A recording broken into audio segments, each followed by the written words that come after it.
Bonjour à tous. Alors comme promis, je te sors la vidéo du pavillon. Alors franchement, c'est une voiture que j'ai achetée aux enchères, tu vois, et qui était pas d'ici, enfin, pas près de chez moi, elle était à 400 km de chez moi, donc j'ai un contrat avec eux pour qu'ils me ramènent la voiture à proximité, que j'aille la récupérer, machin. Et en gros, le transporteur me l'a ramené, mais explosé. Le pare-brise, il y a un impact, mais alors vraiment de bâtard, tu vois. Je te montre ça. Voilà l'impact, un truc de malade. Alors que à la base, il était juste rayé pour les traces d'essuie-glace, tu vois. Mais clairement, j'ai fait un recours parce que du coup, elle était rayée sur tout le pavillon. Elle était rayée. Je sais pas pourquoi. Donc, elle avait déjà quelques rayures et ils ont joué là-dessus sur la photo d'expertise. Tu verras, je te ferai, je vais te montrer les photos, tu vois. Mais il y avait des rayures. Je sais pas ce qui s'est passé et je leur ai dit, écoutez.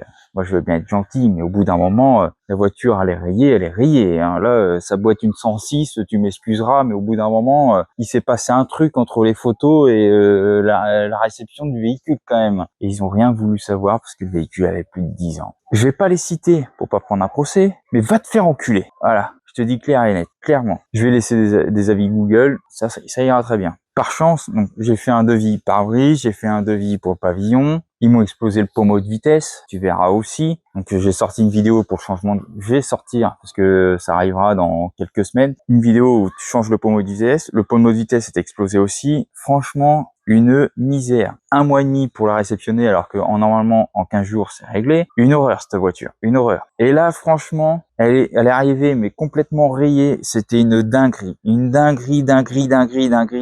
C'est un truc de malade. J'ai dit à mon carrossier peintre, je fais écoute, combien tu prendrais pour ça? Je fais facture à la longue, il faut faire un devis, machin, etc. Bon, bref. Du coup, je me suis dit bon, j'ai du temps, je vais essayer à la polisher pour de vrai, dans les règles de l'art, donc hard, medium et finition. Là, je te le cache pas, j'ai juste fait le hard. Et quand tu vois le résultat, tu fais wow, ah ouais, c'est chaud. Même moi, j'en revenais pas. Je fais, ouais, trop content. C'est pour ça que je fais une vidéo d'ailleurs, parce que je suis trop content. Tu m'excuseras, je suis trop content. J'économise du temps et de l'argent et mon carrossier peint aussi. Tu vois, il y a autre chose à foutre que de faire cette merde. Après, je te ferai des plans de cam. Franchement, il y a juste le passage hard qui est passé et Dodge Qualitad. C'est une française, mais Dodge Qualitad, désolé.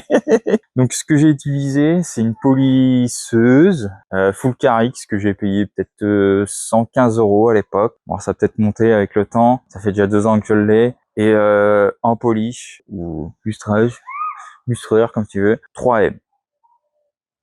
Il y a pas mieux. Alors c'est du solventé, faut savoir le manier parce que du coup si tu sais pas le manier, il sèche, il croûte et là c'est la merde. Faut savoir le gérer. Tu le payes 70 € le litre. Ouais, t'as bien entendu, 70 € le litre. Il y en a 3.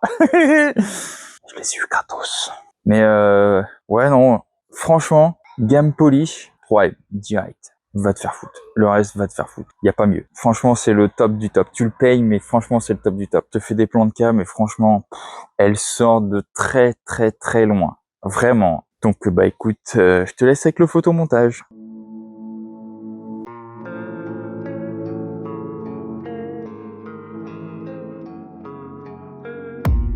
I don't really know what comes next. I'm just doing my best, even though I'm so stressed out.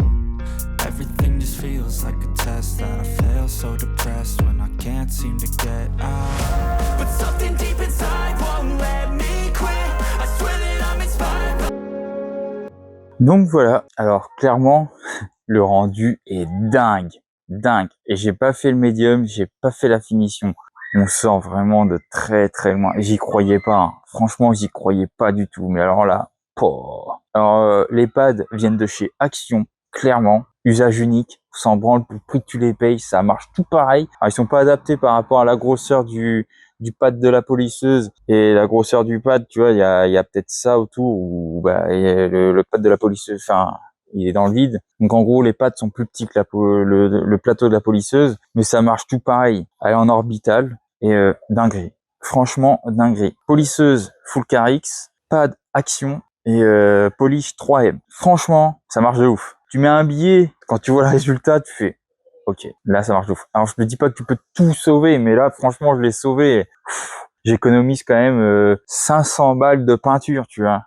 Et bon, c'est des trucs que j'utilise tout le temps, mais régulièrement, pas tout le temps, mais régulièrement, j'ai quand même économisé 500 balles de peinture. Et encore, le mec, il est pas cher parce qu'il me connaît, tu vois. Donc, si c'est pas plus, tu vois. Parce que, une fois, j'ai demandé un devis pour une aile arrière de 206, on m'a sorti 850 €. Une aile arrière. Ok. À la base, il y a 10 ans, c'était 150 € l'élément.